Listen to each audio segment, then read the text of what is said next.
Hey everybody, Steve here, and here's all the stories we're following from the AFR News Desk for June 2nd, 2015. Our lead story this week comes from over on Paul Dillon's 1 for 5 blog, where he's announced the release of a new scorebook.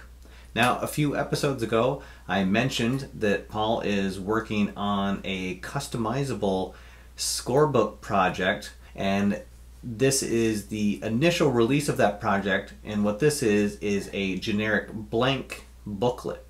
So it allows you the ability to score over 180 games right in the same spiral bound notebook. It'll have a space where you can put in your lineups and the depth chart and various notes on the team. And then every 10 games it will have a page so that you can compile the season stats so far for your season playthrough.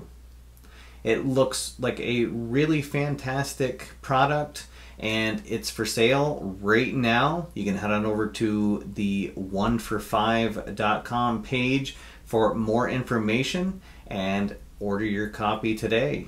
It's just $24.65 right now, and it certainly looks like it's worth every penny of it. For any of us who have done a season-long replay, it'll be fantastic to have all of your score sheets right inside the same nice spiral-bound notebook.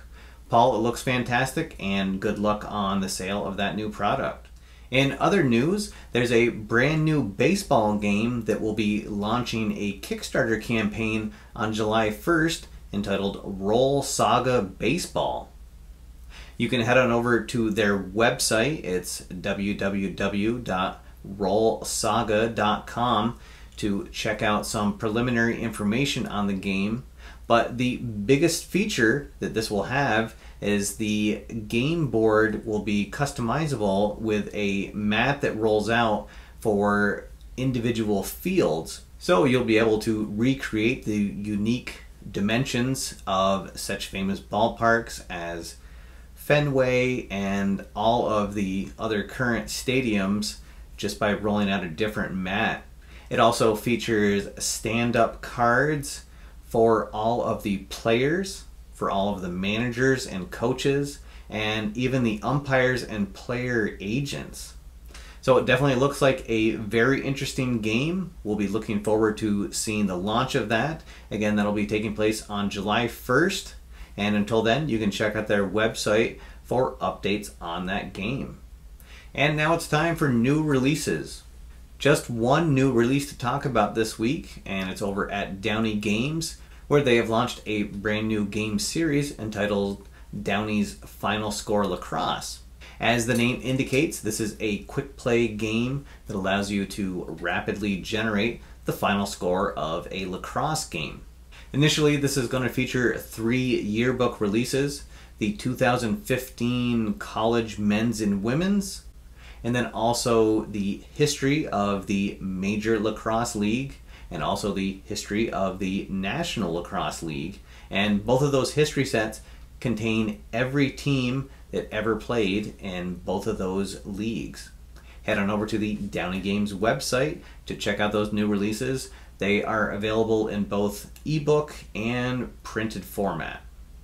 And now it's time for the question of the week. So last week on the show, I asked everybody who their favorite loser was to follow along with, and there were a lot of Mets replies. A lot of people went with the old standby of the 1962 Mets, of course, but a team that had sort of been forgotten in history, and for good reason, is the 1993 Mets.